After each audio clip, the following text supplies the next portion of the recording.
Narmada యశాల audio సిరీస్‌కి స్వాగతం. నేను మీ నర్మద. భార్యాభర్తల రొమాంటిక్ లవ్ స్టోరీ 'కాంట్రాక్ట్ పెళ్లి' భాగం 26. అతడు రెక్క పట్టుకుని తన మీదికి లాక్కున్నాడు. ఆమె గింజుకున్నా వదలకుండా కౌగిలిలో బంధించాడు. ఆమె కంఠం కింద తన ముఖాన్ని చేర్చి ముద్దుల ముద్రలు వేశాడు. గట్టిగా కళ్ళు మూసిన ఆమెలో కదలిక ఆగింది. అతడు మరింత రెచ్చిపోయాడు. అతని పెదాలు ఆమె తనుపై కదులుతూనే ఉన్నాయి. అతనికి నచ్చిన చోటల్లా ముద్రలు వేస్తూనే ఉన్నాయి. కృతి క్షణక్షణానికి వివశురాలైంది. కిరణ్ భుజాలను గట్టిగా అదిమి పట్టింది. ఎలాగైనా ఈరోజు ఆ కార్యం కాస్త అయిపోవాలి అనుకున్న పట్టుదలతో ఉన్నాడు కిరణ్. ఆమె పంతం అతని రొమాన్స్లో కరగడం మొదలుపెట్టింది. మరికొన్ని నిమిషాలు ఆగితే ఈ ప్రణయ సమరంలో ఆమె ఓడేది, అతను గెలిచేవాడు. ఒసేయ్ మొద్దు, ఏమిటా తన్మయత్వం? నీ పంతం తుంగలో తొక్కావా? పెళ్ళయిన అందరు అమ్మాయిల్లానే వాడికి లొంగిపోతున్నావు అంటూ ఆమె అంతరాత్మ ఆమెను హెచ్చరించింది. కృతి వివేకం మేల్కొంది. ఆమె మత్తు వదిలింది. గట్టిగా కసి కొద్దీ కిరణ్ జబ్బగిల్లింది. కెవ్వుమన్న అతడు ఆమె మీద నుండి పక్కకు జరిగాడు. అదే అదునుగా భావించిన ఆమె గబుక్కున లేచి కూర్చొని తన నైట్ డ్రెస్ని సరిచేసుకుంది. కృతి గిల్లిన చోట మంట పుడుతుంటే ఉఫ్ ఉఫ్ అని ఊదుకున్న కిరణ్, రాక్షసి సరిగ్గా సమయం చూసి వాత పెడుతుంది అంటూ పళ్ళు నూరాడు. వేవే అని ఆమె వెక్కిరించిన ఆమె, మరి తమరు చేసిందేంటి? కళ్ళతో పాటు కనుబొమ్మలు ఎగరవేసింది. నేనేం చేశాను? అమాయకంగా ముఖం పెట్టాడు కిరణ్. ఇదిగో ఇలాంటి ఇన్నోసెంట్ ఫేస్ పెడితేనే ఒళ్ళు మండుతుంది కోపంతో అంటూ వేలు చూపించి అతనిని బెదిరించింది కృతి. అతడు గండుగా ముఖం పెట్టుకుని మంచానికి మరోవైపు తిరిగి పడుకున్నాడు. పడుకుంది చాలుగాని ఇక లెగ్గు, మర్యాదగా ఈ గదిలో నుండి బయటికి వెళ్ళు, లేదంటే ఏం చేస్తానో నాకే తెలియదు అంటూ అతన్ని మంచం మీద నుండి కిందికి తోసే ప్రయత్నం చేసింది. కిరణ్ ఇంచు కూడా కదలలేదు. బండోడు అంటూ అతని బటక్స్ మీద ఒక్క దెబ్బ వేసింది కృతి. అతడు గబుక్కున లేచి కూర్చొని, ఈరోజు కొడుతూ గిల్లుతూ చంపేస్తావా నన్ను అన్నాడు. వెళ్ళకపోతే అదే చేస్తానేమో అదోలా మాట్లాడింది ఆమె. ఆమె రెండు చేతులు పట్టుకొని, నీ చేతిలో చావడం కన్నా సుఖం మరొకటి ఉంటుందా నాకు? అలాగే కానీ నీ సరదా నేనెందుకు కాదనాలి అంటూ ఆమె అరచేతుల్లో ముద్దు పెట్టాడు కిరణ్. వెంటనే చేతులు వెనక్కి తీసుకుంది కృతి. కానీ అప్పటికే ఆమె అరచేతుల్లో నుండి ఒంట్లోకి కరెంటు పాస్ అయింది. ఇస్ అంటూ శబ్దం ఆమె నోటి నుండి వెలువడగా గట్టిగా కళ్ళు మూసింది.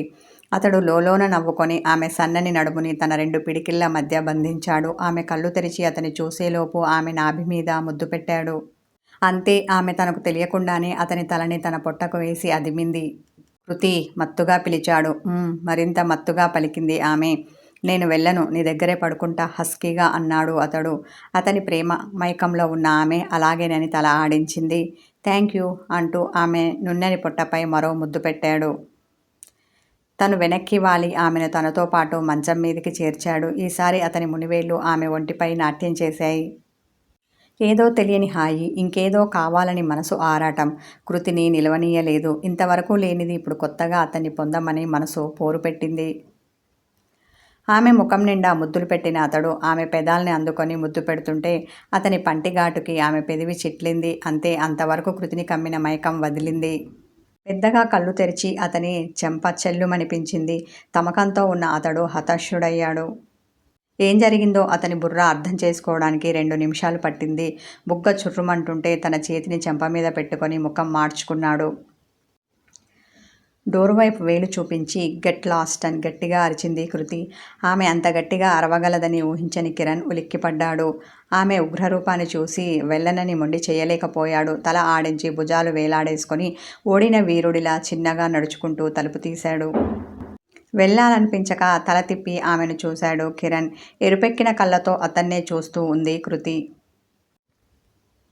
ఆమెతో మాట్లాడ్డానికి అతని నోరు పెగల్లేదు. గుమ్మం బయటికి అడుగుపెట్టిన అతడు తన గెస్ట్ రూమ్కి వచ్చాడు. ఆమె అరిచిన అరుపుకి అతని ఉత్సాహం ఎగిరిపోగా గాలి తీసిన బెలూన్ అయ్యాడు. మంచానికి అడ్డంగా పడ్డ అతనికి ఏడుపు ఒక్కటే తక్కువైంది. అరే, ఏం జాతకంరా నీది! అందాలు అన్నీ ఇస్తరాకులో వడ్డించి ముందర పెట్టింది, కానీ తినొద్దని గెంటేసింది. కృతిని తలుచుకొని బాధతో వాపోయాడు కిరణ్. నిద్ర రమ్మన్నా అతని దరి చేరలేదు. ఆ రాత్రి అతడు ఒంటరితనంతో జాగారం చేశాడు. కృతి మాత్రం మంచం మీద ఒక్కతే పడుకొని హాయిగా నిద్రపోయింది. తెల్లవారుజామున నిద్రపోయిన కిరణ్ బారెడు పొద్దెక్కినా లేవలేదు. లేచాక కూడా ముఖం చెల్లక గదిలో నుండి బయటికి రాలేదు. గదిలోనే కూర్చొని ఫోన్ చూస్తూ ఉన్నాడు. టిఫిన్ చేయడానికి వచ్చేది లేదా? చుట్టాన్ని పిలిచినట్టు వచ్చి, నేను నిన్ను పిలవాలా? కృతి ఎప్పుడు వచ్చిందో కానీ గుమ్మంలో నిలబడి నడుముకు చేతులు పెట్టుకొని కమాండింగ్ వాయిస్తో అంది. ఆకలి లేదు ఆమె వైపు చూడకుండానే అన్నాడు కిరణ్. ఏం మాయరోగమట? వెటకారమాడింది ఆమె. చురుగ్గా ఆమెను చూసిన అతడు, అది మనసున్న వాళ్ళకి తెలుస్తుంది, నీలాంటి వాళ్ళకి కాదు అనేసి గండుగా ముఖం పెట్టాడు. ప్రతిదీ మనసులో పెట్టుకుంటే బ్రతకలేం. అయినా నువ్వు కాంట్రాక్టు మొగుడివి, ఆ విషయం మర్చిపోతున్నావు. మన కాంట్రాక్టులో ఈ అలగడాలు బుజ్జగింపులు అలాంటివేమీ లేవు. మూసుకొని వచ్చి తిను అన్న కృతి. అయినా పదే పదే ఇలా గుర్తు చేయాలి అంటే నాకు చిరాగ్గా ఉంది, పొగరుగా అంటూ తన బాస్ అన్నవి దర్పం చూపించింది. అలాగే మేడం, ఇంకోసారి చెప్పించుకోను, ఈసారి బాగా గుర్తుపెట్టుకుంటాను. తమరు పదండి, నేను వస్తాను కదలకుండానే అన్నాడు కిరణ్.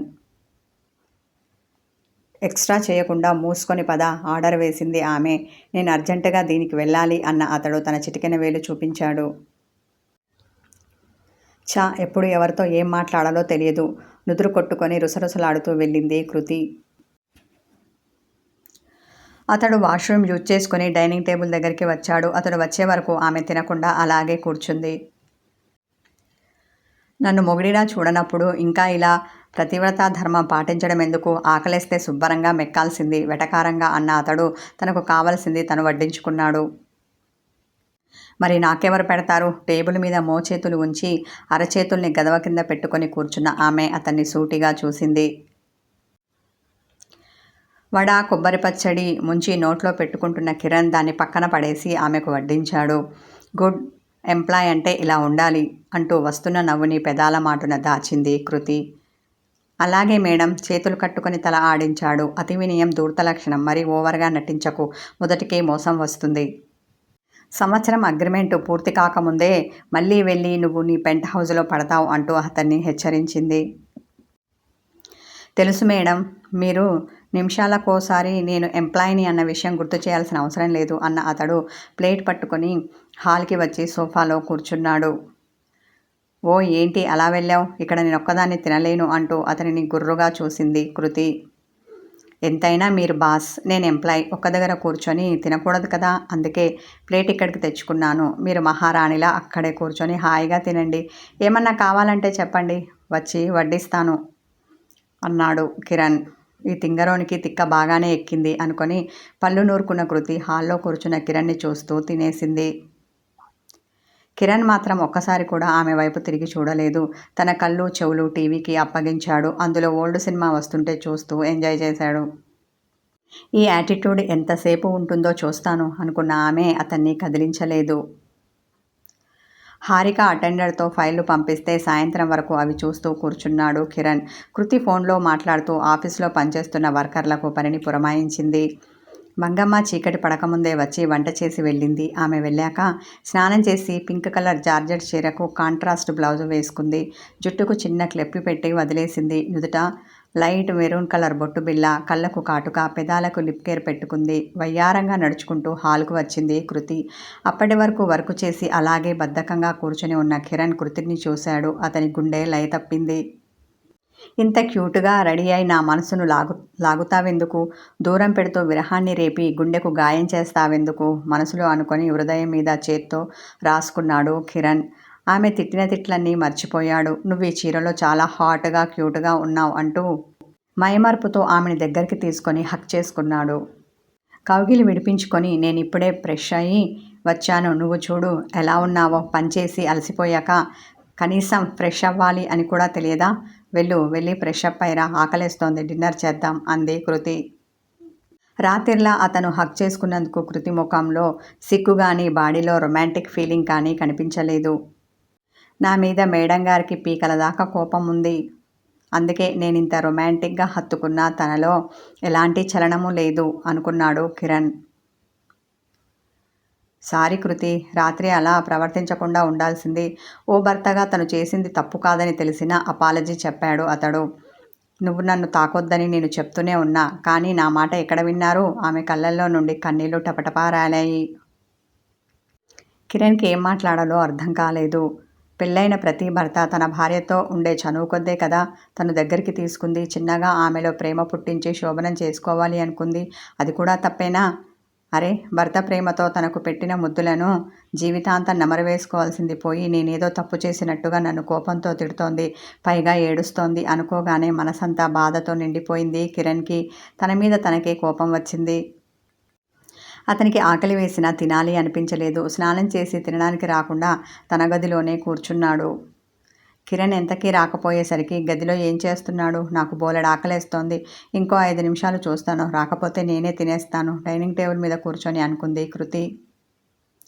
అరగంట గడిచినా అతడు రాలేదు. కృతికి ఒంటరిగా తినాలి అనిపించలేదు. తన ఈగోని పక్కన పెట్టి కిరణ్ గదికి వచ్చింది. అతడేమో కాళ్ళు బార్లా చాపి చైర్లో రిలాక్స్గా కూర్చున్నాడు. అతడు అలా కూర్చొని ఉండడం చూసిన కృతికి కోపం నషాలానికి అంటింది. అక్కడ ఆకలితో నేను నకనకలాడుతూ మీకోసం ఎదురుచూస్తుంటే మీరిక్కడ రిలాక్స్గా కూర్చున్నారా? అంత ముఖ్యమైన రాచకార్యాలు ఏం వెలగబెడుతున్నారు? ముక్కుపుటాలు అదురుతుండగా కోపంగా అతని మీద అరిచింది కృతి. నాకు ఆకలిగా లేదు, అందుకే రాలేదు అంటూ కూల్గా ఆమె వైపు చూశాడు కిరణ్. ఆ ముక్క ముందే చెప్పవచ్చు కదా, ఇలా వెయిట్ చేసేదాన్ని కాదు. నన్ను ఇంతసేపు వెయిట్ చేయించినందుకు నేను హర్ట్ అయ్యాను. మీరే నాకు సారీ చెప్పి బ్రతిమిలాడి తినిపించాలి అంటూ ఆ గదిలో ఉన్న మంచం మీద చేతులు కట్టుకొని చిన్నపిల్లలా బుంగమూతి పెట్టి కూర్చుంది కృతి. ఆమెను అలా చూసేసరికి కోపం పోయి నవ్వు వచ్చింది కిరణ్కి. చూడ్డానికి పెద్దదానిలా అనిపిస్తుంది కానీ తనలో పసితనం ఇంకా పోలేదు. ఇప్పుడు నేను ఏమన్నా అంటే ఇంకా మొండికేస్తుంది అనుకొని ఆమెను ఎత్తుకున్నాడు. ఇదిగో మళ్ళీ అదే తప్పు చేస్తున్నారు అన్న కృతి. కిందికి దింపండి, నేను నడవగలను అంటూ అతని చేతుల మధ్య ఉన్న ఆమె గింజుకుంది. అతడు వినిపించుకోకుండా డైనింగ్ టేబుల్ దగ్గరికి తీసుకొని వచ్చి చైర్లో కూర్చోబెట్టాడు. కూరని చపాతీతో తీసి ఆమె నోట్లో అందించాడు. వెంటనే నోరు చాపకుండా తినాలా, పెట్టు చేయాలా అని కాసేపు ఆలోచించింది. ఆకలి వేస్తోంది, తినడమే మంచిది అనుకొని నోరు తెరిచింది కృతి. ఆమె అలా ఆలోచిస్తుందని ముందుగానే ఊహించిన అతనికి నవ్వు వచ్చింది. అయినా నవ్వకుండా గంభీరంగా ఉన్నాడు. నాకు చాలా ఆకలి వేసింది, నువ్వు రాకపోయేసరికి కోపం వచ్చింది, అందుకే అలా మాట్లాడాను. సారీ, నేను తింటాను, నీకు కూడా ఆకలిగా ఉండి ఉంటుంది, నువ్వు తిను అంది కృతి. తల ఆడించి కిరణ్ తినడం మొదలుపెట్టాడు. అలకలు కోపాలు అన్నీ పక్కన పెట్టిన కృతి అతనితో నార్మల్గా మాట్లాడుతూ భోంచేసింది. కళ్ళకు కనువిందు చేస్తున్న కృతిని చూస్తూ నన్ను నేను కంట్రోల్ చేసుకోలేను అనుకున్న కిరణ్ గెస్ట్ రూమ్కి వెళ్ళాడు. సుదేష్ణకు అనుమానం వచ్చిందేమో వీడియో కాల్ చేసింది. కిరణ్ ఎక్కడా అని కృతిని అడిగింది. కథ కొనసాగుతుంది. ఈరోజు 7 AM నిన్నే పెండ్లాడతా న్యూ స్టోరీ వచ్చింది. చూడని వాళ్ళు చూసేసి మంచి కామెంట్ పెట్టండి. ఈ స్టోరీని ముందుగా చూడాలి అనుకునే వాళ్ళు నా ఛానల్కి మెంబర్షిప్ తీసుకోండి. Thank you.